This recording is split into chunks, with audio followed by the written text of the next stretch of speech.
The Ayatollah's funeral begins. Russia strikes Kyiv again. Pakistani bus tragedy and Venezuelan quake rescues. Greetings, humanity.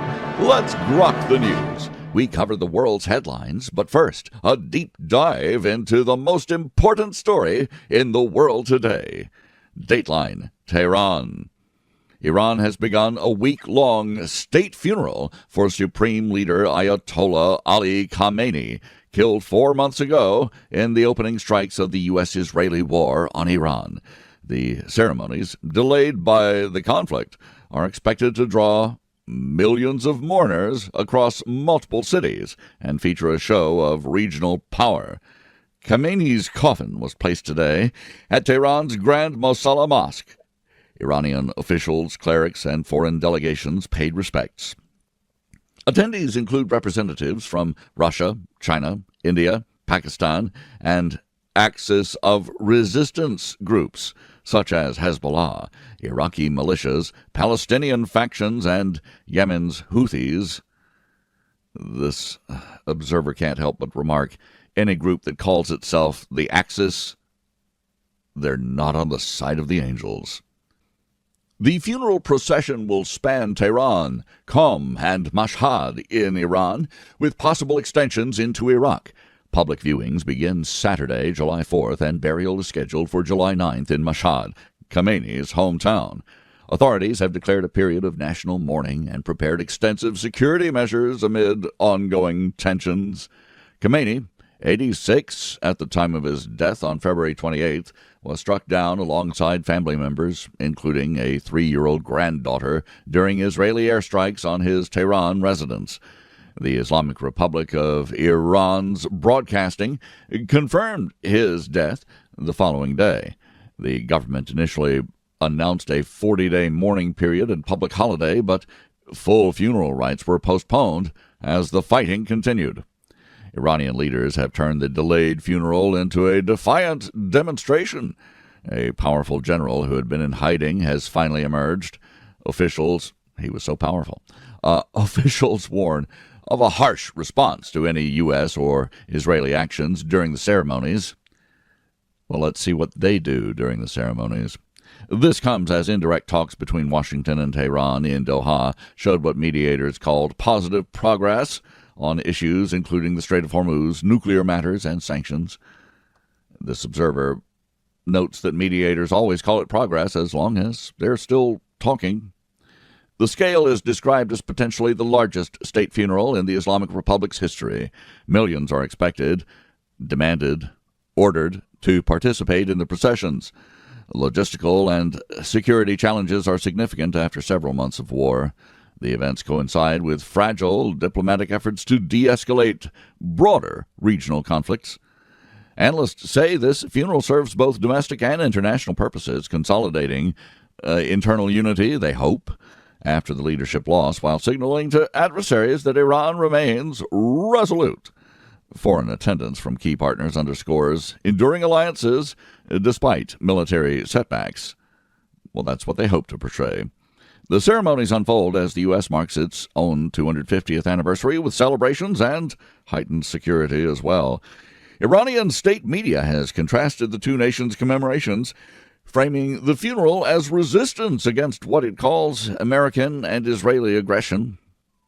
Never mind the aggression of Iran's mullahs and generals. Tehran has managed the delay very carefully, using the time to organize what officials promise will be a historic tribute. Bodies of Khamenei's slain family members will also be buried during these events. As mourners gather, Iran continues to navigate war recovery, diplomatic overtures, and internal succession questions. The supreme leader's death created a power vacuum that hardliners have worked to fill while projecting strength abroad. This observer can't think of any reason why any good and decent state would call its leader the supreme leader. It just sounds evil, doesn't it? This spectacle occurs against a backdrop of regional volatility, including recent strikes and negotiations over vital waterways. Global observers are watching closely for any incidents that could derail fragile talks or spark new escalation. This observer remembers very well a previous state funeral in Iran with the body of the Ayatollah Khamenei spilling out into the streets on world television as savage followers, in their grief, seeking to touch the body, spilled the coffin into the road. I'm Robert Gardner, using GROK each weekday to truthfully summarize the news.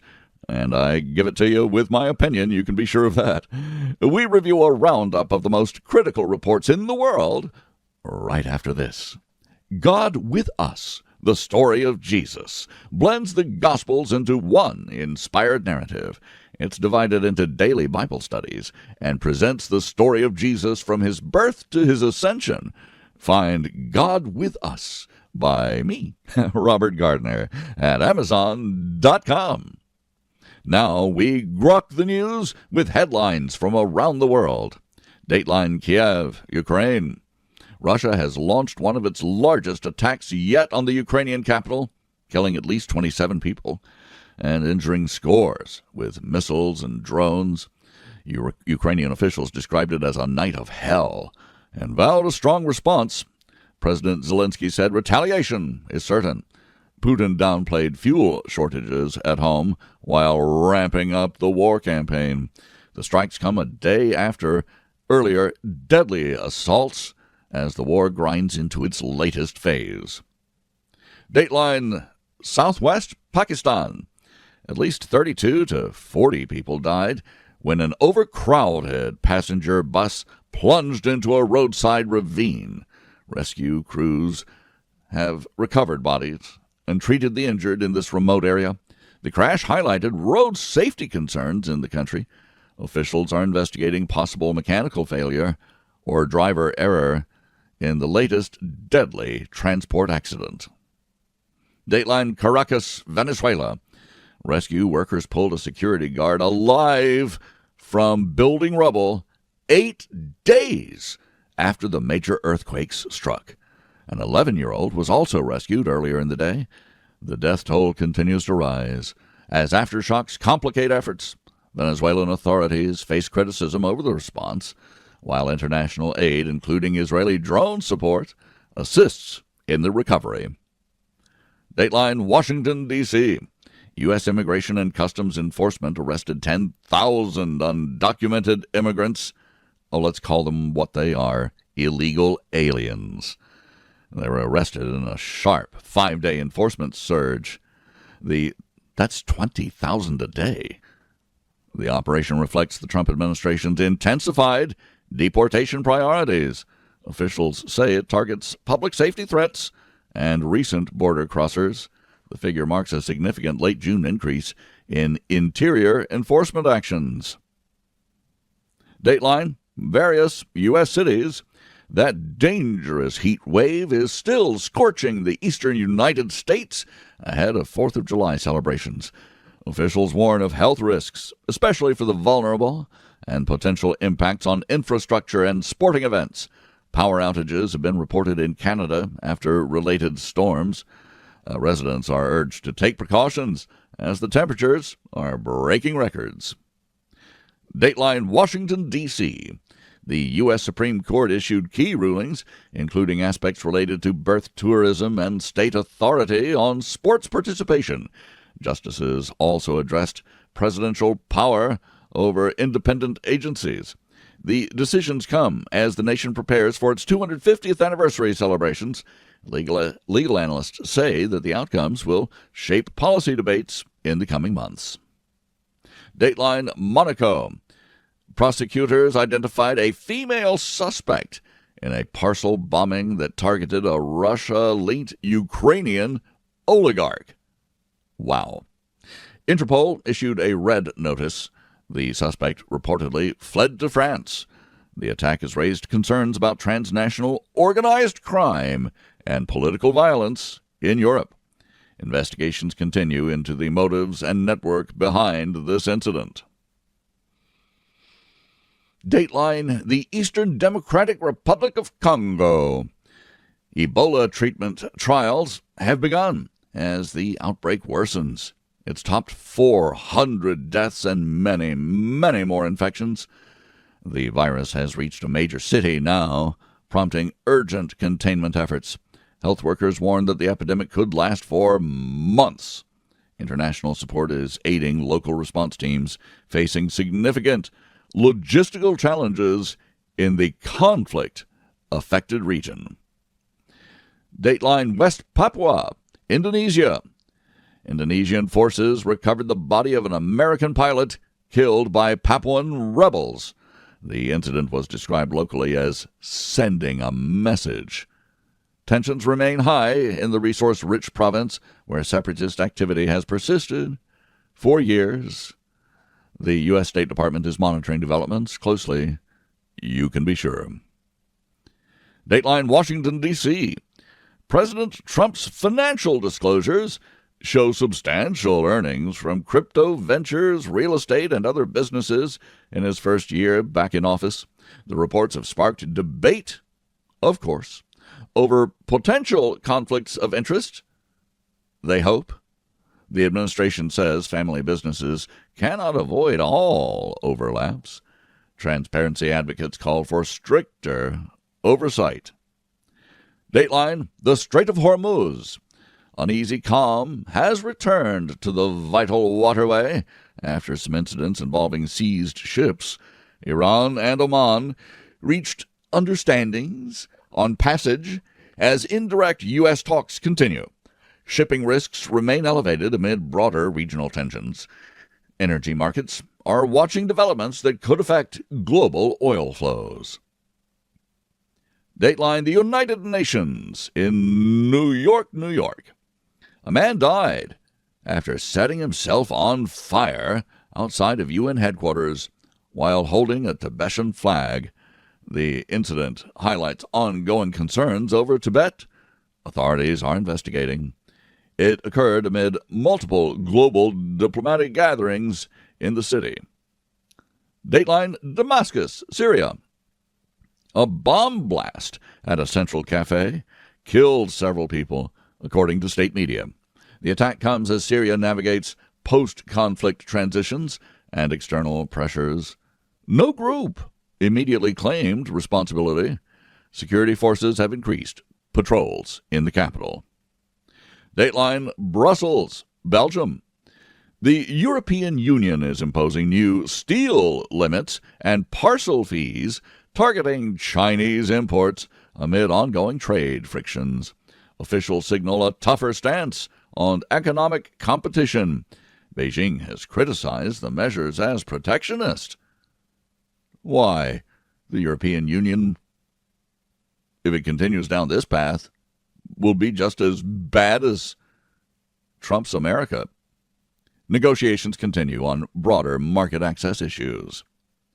Dateline, well, throughout the United States, the June jobs report showed cooling U.S. hiring, with employment at 4.2%. Leisure and hospitality sectors shed jobs. Economists say elevated inflation and uncertainty are factors.